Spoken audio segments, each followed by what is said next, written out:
நேர்வழியாய் என்னை நடத்தினீர், நீதியின் பாதையில் நடத்தினீர். நேர்வழியாய் என்னை நடத்தினீர், நீதியின் பாதையில் நடத்தினீர். காரியம் வாய்க்க செய்தீர், என்னை கண்மணி போல் காத்திட்டீர்.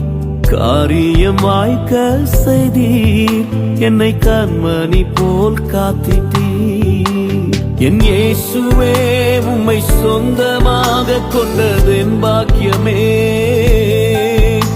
இதை விடவும் பெரிதான மேன்மை வேறொன்றுமில்லையே.